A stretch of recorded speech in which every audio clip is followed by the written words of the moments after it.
आज हम प्रबंधकीय निर्णय हेतु लेखांकन विषय में लक्ष्य लागत अंकन अर्थात टारगेट कास्टिंग का अध्ययन करेंगे। आइए लक्ष्य लागत अंकन को समझने से पहले हम लागत अंकन को समझने का प्रयास करते हैं। बाजार में हम जो भी वस्तुएं देखते हैं उसकी कोई न कोई लागत अवश्य होती है। इन वस्तुओं के लागत का निर्धारण करना अर्थात उस वस्तु की लागत कितनी होगी इसको तय करना ही लागत अंकन कहलाता है। अब यह लागत तय कैसे होती है, इसके लिए हमारे लागत लेखांकन में काफी पुरानी पद्धति रही है जिसको हम परंपरागत विचारधारा कहते हैं। इसे हम इस चित्र के माध्यम से समझने का प्रयास करेंगे। परंपरागत विचारधारा के अंतर्गत किसी भी सामग्री का या उत्पाद का लागत निकालने के लिए सर्वप्रथम सामग्री और श्रम जिसको इनपुट किया जाता है इसकी लागत निकाली जाती है। फिर इन सामग्री और श्रम को एक निर्धारित और प्रमापित प्रक्रिया के माध्यम से उत्पाद में बदल दिया जाता है।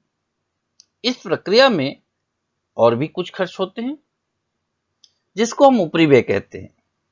इस प्रकार से सामग्री, श्रम और ऊपरी व्यय इन तीनों के व्यय को अगर जोड़ दिया जाए तो उत्पादन लागत की प्राप्ति होती है।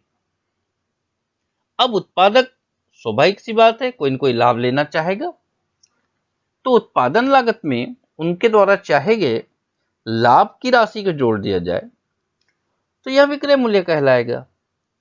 इस प्रकार परंपरागत विचारधारा में लागत का निर्धारण किया जाता है।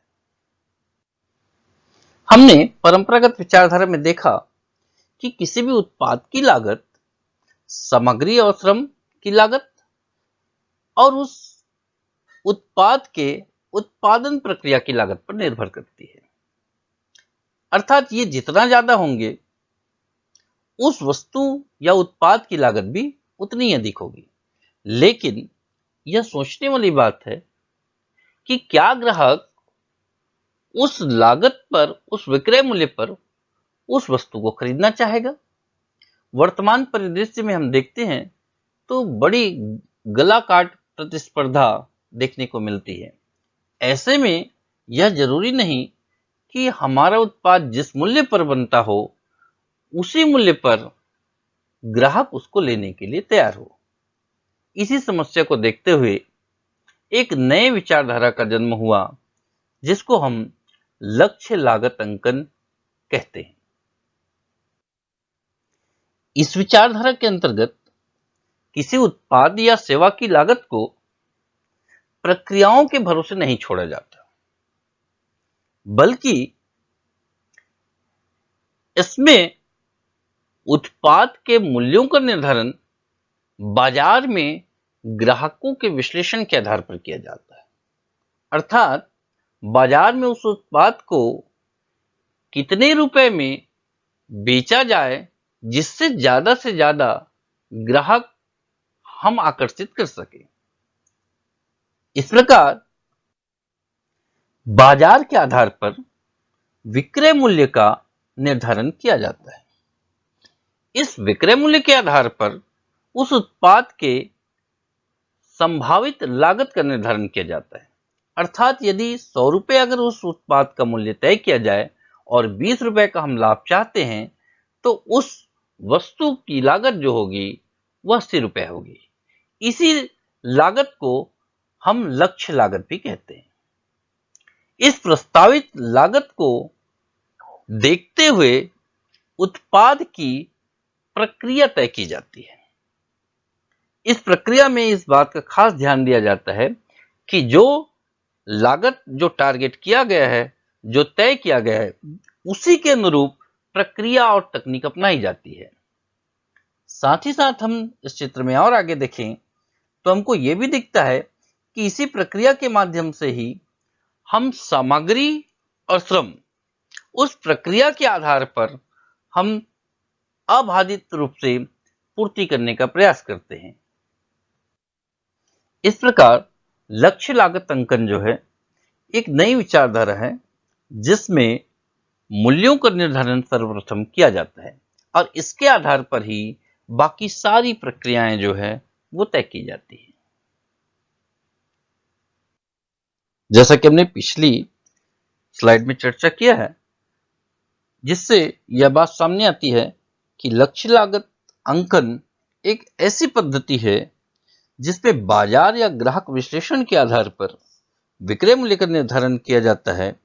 इस विक्रय मूल्य में से यदि वांछित लाभ घटा दिया जाए तो प्राप्त लागत जो है वो लक्ष्य लागत कहलाएगी।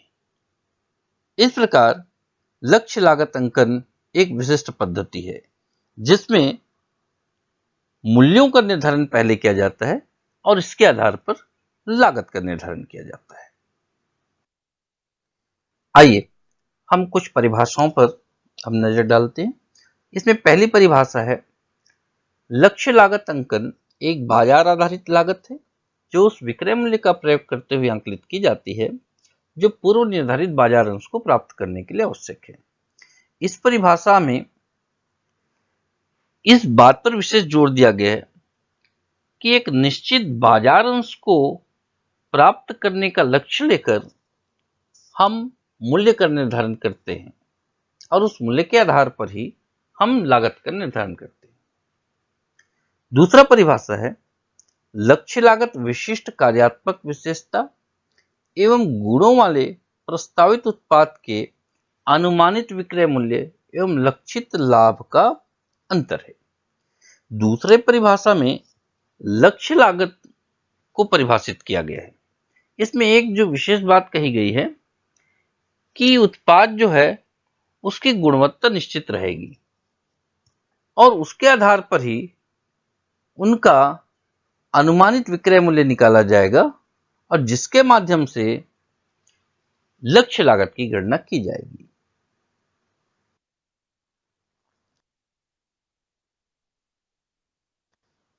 उपरोक्त स्लाइड में जो हमने आशय और परिभाषा अभी पढ़ा है, इसके आधार पर कुछ विशेषताएं लक्ष्य लागत की सामने आती है। यह बाजार उन्मुखी तकनीक है क्योंकि विक्रय मूल्य का जो निर्धारण होता है वह ग्राहकों की क्रय क्षमता के आधार पर तय होती है, अर्थात बाजार के आधार पर तय होती है। इस तरह से हम कह सकते हैं कि लक्ष्य लागत अंकन जो है वो एक बाजार उन्मुखी तकनीक है। दूसरा है कि लक्ष्य लागत अंकन प्रबंधन की एक बहुत ही महत्वपूर्ण तकनीक है क्योंकि इस तकनीक में लागत तय करने के पश्चात उत्पादन प्रक्रिया को इस तरीके से कुशल बनाने का प्रयास किया जाता है ताकि लागत जो है वो निर्धारित लागत के अंतर्गत हो। इस प्रकार यह प्रबंध की कुशलता को जांचने परखने की भी एक तकनीक है। इस प्रकार हम कह सकते हैं कि लक्ष्य लागत अंकन प्रबंधन की एक बहुत ही महत्वपूर्ण तकनीक है।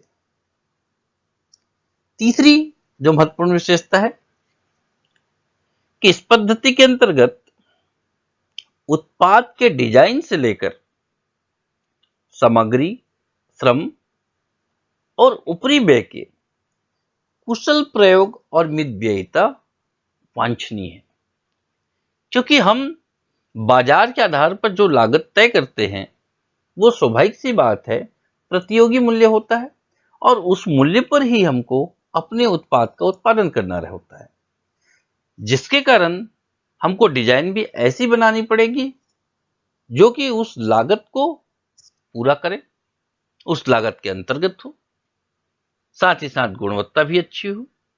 तो इस तरीके से लक्ष्य लागत अंकन पद्धति जो है उस पूरे उत्पाद की पूरी गुणवत्ता को अच्छे करने का प्रयास करती है। इस प्रकार यह कुल गुणवत्ता प्रबंधन से भी संबंधित है। लक्ष्य लागत अंकन की एक और महत्वपूर्ण विशेषता है कि यह ग्राहक उन्मुखी है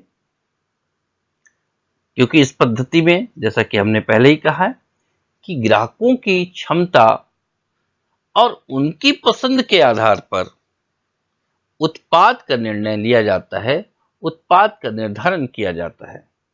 इस प्रकार लक्ष्य लागत अंकन एक ग्राहक उन्मुखी प्रक्रिया है।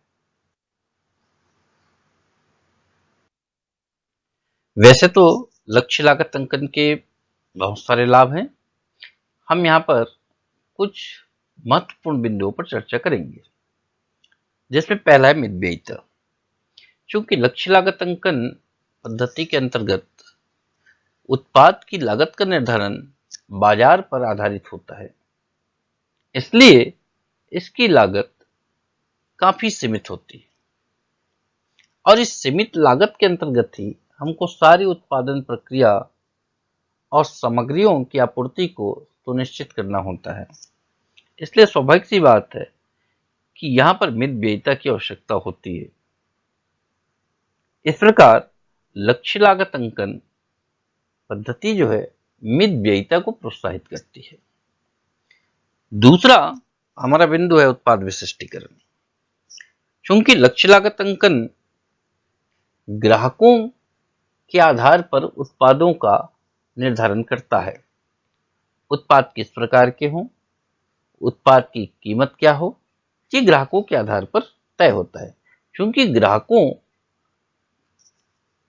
की पसंद अलग अलग होती है, इसलिए उत्पाद विशिष्टीकरण को बल मिलता है। तीसरा जो महत्वपूर्ण पॉइंट है वह है लाभदायकता में वृद्धि। जैसा कि हमने पहले बिंदु पर चर्चा की कि इससे मितव्ययिता बढ़ती है। स्वाभाविक सी बात है, चूंकि मितव्ययिता बढ़ती है इसलिए लाभ में वृद्धि होती है। चौथा महत्वपूर्ण बिंदु है वह है प्रतिस्पर्धा का सामना। चूंकि आज हम देखते हैं कि बाजार में नित्य नए प्रोडक्ट सामने आते हैं और यदि हमको उन प्रोडक्ट के सामने में अपने प्रोडक्ट की मांग बाजार में रखनी है तो हमको कीमत भी उसी तरीके से रखनी होगी जैसे प्रतिस्पर्धी उत्पादों का है। और लक्ष्य लागत अंकन में बाजार के आधार पर ही मूल्य तय होता है।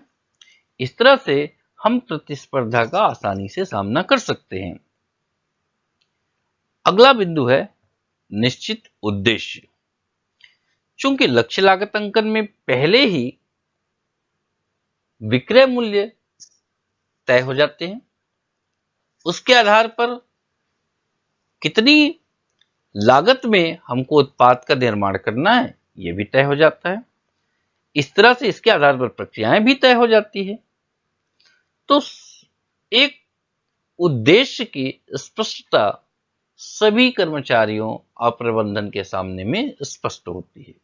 इस तरह से लक्ष्य लागत अंकन किसी भी संस्थान के उद्देश्यों को स्पष्टता प्रदान करता है। अगला महत्वपूर्ण बिंदु है अधिक बाजार अंश की प्राप्ति। चूंकि लक्ष्य लागत अंकन बाजार की स्थिति पर ही आधारित पद्धति है, इसमें अधिक से अधिक बाजार अंश कैसे प्राप्त किया जाए, कितने मूल्यों पर प्राप्त किया जाए, इसके आधार पर ही मूल्य तय किया जाता है।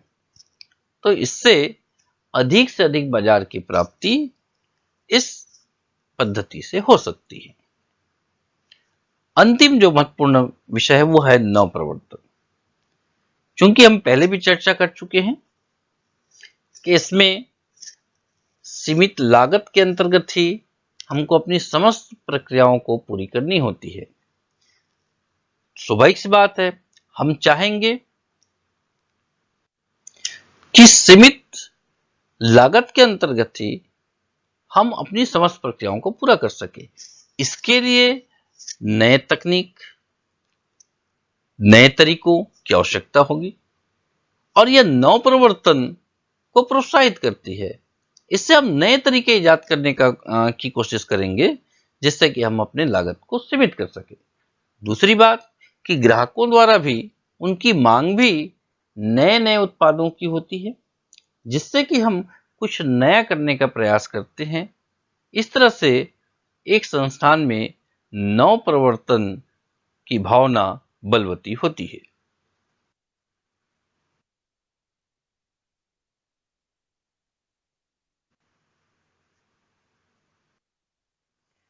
लक्ष्य लागत अंकन का आशय समझते हुए अभी तक हमने इसके लाभ के विषय में जाना है। अब हम इस पद्धति के अंतर्गत किसी उत्पाद की लागत कैसे तय करते हैं, क्या प्रक्रिया अपनाते हैं, इस विषय को जानेंगे। इसमें पहला चरण है नियोजन अर्थात योजना बनाना। इसमें सर्वप्रथम उत्पाद के विषय में योजना बनाई जाती है कि किस प्रकार के उत्पाद का उत्पादन हमको करना है। क्या वह मोबाइल होगा, या वह कपड़ा होगा, या फिर कोई फास्ट फूड होगा। इस तरह से पहला काम जो वह है उत्पाद के संबंध में योजना बनाना, उसका निर्धारण करना। दूसरा है बाजार का विश्लेषण अर्थात जिस उत्पाद के उत्पादन का हमने निर्णय लिया है उससे संबंधित बाजार का अध्ययन किया जाता है कि प्रतियोगी उस उत्पाद को किस लागत में उत्पादन कर रहे हैं और किस मूल्यों पर उसकी बिक्री कर रहे हैं, किस प्रकार के गुणवत्ता उन उत्पादों की है। इस तरह से उसका विस्तृत विश्लेषण किया जाता है। तीसरा है वह ग्राहक के संबंध में योजना बनाई जाती है अर्थात ग्राहकों के बारे में यह जानने का प्रयास किया जाता है कि ग्राहक उस वस्तु से संबंधित किन किन गुणों को चाहते हैं और किस तरह की उनकी मांग है, किन मूल्यों पर वह खरीदने के लिए तत्पर हैं। और अंतिम नियोजन है वह लाभ के संबंध में कि उत्पादक कितना लाभ अपने उत्पाद पर चाहता है। इस तरह से पहला चरण नियोजन का पूरा होता है। नियोजन के पश्चात जो दूसरा चरण है वह है उत्पाद के विकास का। एक बार योजना बना लेने के बाद उस उत्पाद जिसका हमने निर्धारण किया है के विकास के संबंध में हमको तैयारी करनी होती है। इसमें पहला बिंदु है उत्पाद संरचना का निर्धारण अर्थात कि वह उत्पाद किस गुणवत्ता का होगा, क्या क्या खूबियां उस उत्पाद की होगी। जैसे हम अगर उदाहरण लें कि हमको एक मोबाइल का निर्माण करना है तो हमको यह तय करना पड़ता है कि किस रैम का वह मोबाइल होगा, उसकी मेमोरी कितनी होगी, कैमरा किस क्वालिटी का होगा, सिंगल सिम होगा कि डुअल सिम होगा। इस प्रकार हम उत्पाद के संरचना का निर्धारण करते हैं।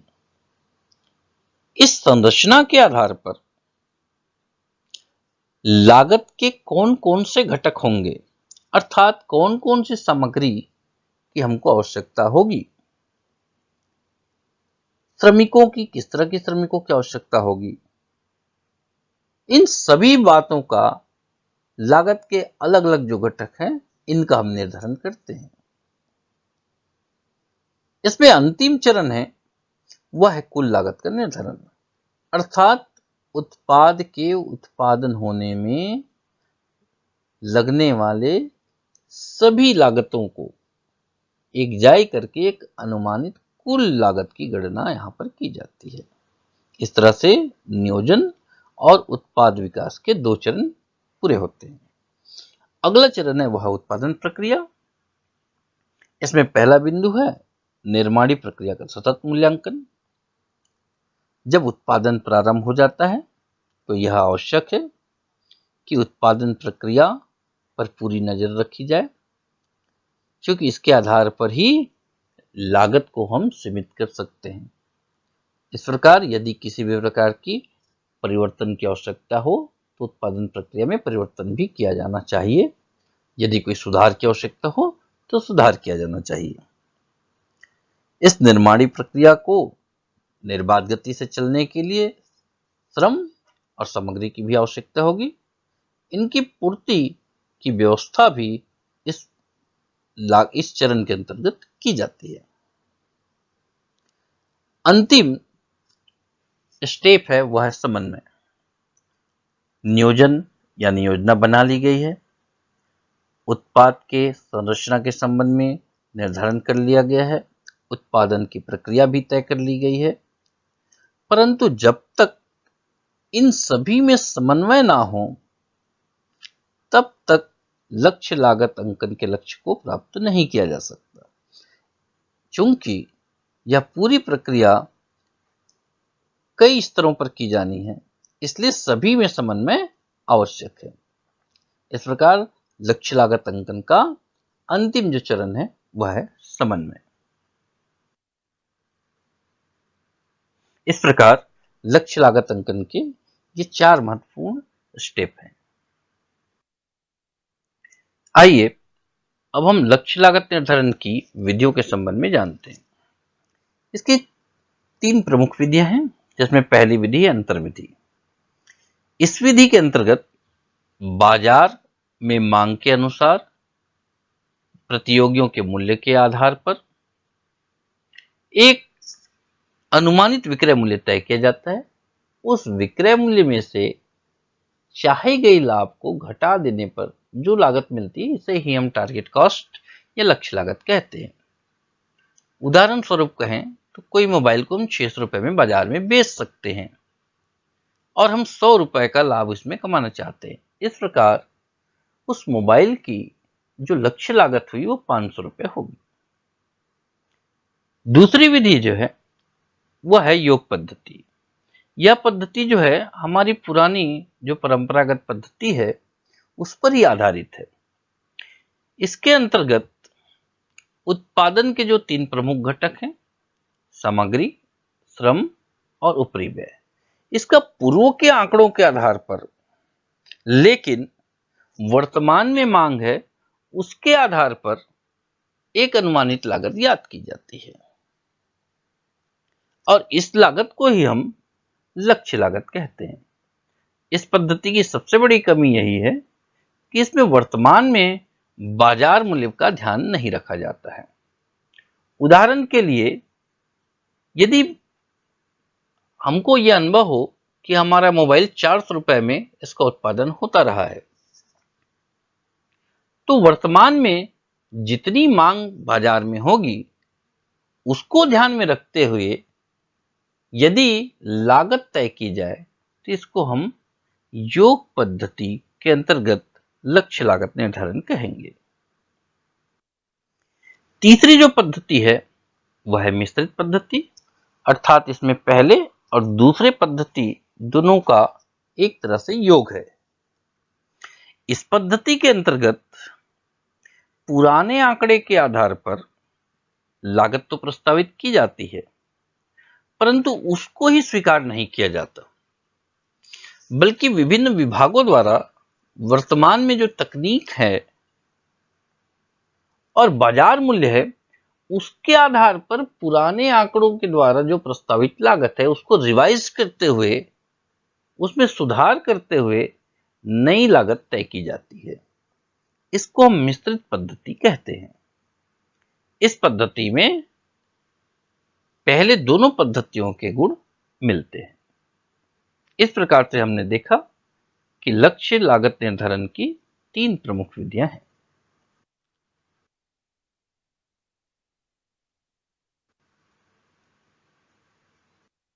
आइए अब हम अंतिम बिंदु पर चर्चा करेंगे।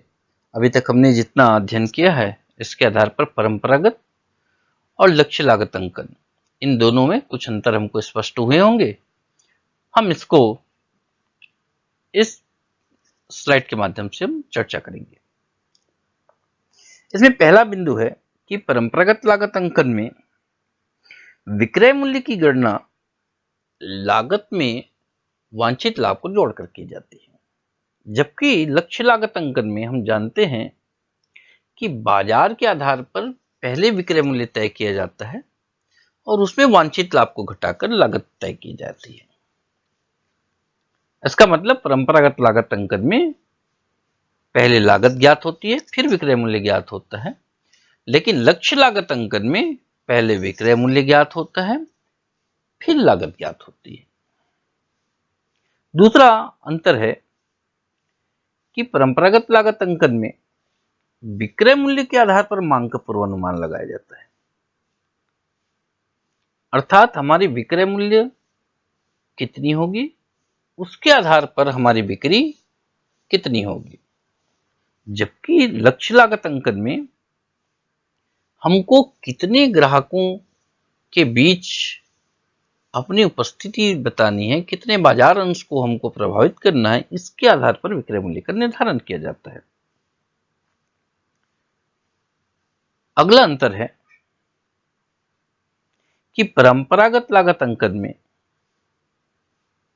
वर्तमान जो प्रक्रिया, उत्पादन प्रक्रिया है और तकनीक है, इसके आधार पर लागत कितनी होगी इसका अनुमान लगाया जाता है। जबकि लक्ष्य लागत अंकन में ग्राहकों के अनुसार मूल्य तय करने के बाद, लागत तय करने के बाद कौन सी तकनीक या कौन सी उत्पादन प्रक्रिया अपनाया जाए इसका निर्धारण किया जाता है। अर्थात परंपरागत पद्धति में मूल्य जो है या लागत जो है प्रक्रिया और तकनीक पर आधारित है, जबकि लक्ष्य लागत अंकन में प्रक्रिया और तकनीक जो है वो लागत पर आधारित है। इसी तरह से हम अंतिम जो अंतर देखते हैं कि परंपरागत पद्धति में उत्पाद जीवन चक्र का विशेष ध्यान नहीं रखा जाता। अर्थात कोई उत्पाद उत्पादन के आने वाले वर्षों में किस मूल्य पर, किस लागत पर उसका उत्पादन होना चाहिए, इसका परंपरागत पद्धति में ध्यान नहीं रखा जाता। जबकि लक्ष्य लागत अंकन में इस बात पर भी विशेष ध्यान रखा जाता है कि किसी उत्पाद का उत्पादन के पश्चात अगले वर्षों में उसका विक्रय मूल्य क्या होना चाहिए या उसकी लागत क्या होनी चाहिए, इस पर भी विशेष ध्यान लक्ष्य लागत अंकन की पद्धति में दिया जाता है। इस तरह से हमने देखा कि परंपरागत लागत अंकन और लक्ष्य लागत अंकन में अनेक अंतर हैं। हमने इस तरह से आज लक्ष्य लागत अंकन पद्धति का हमने अध्ययन किया और इसके विषय में हमने जाना। धन्यवाद।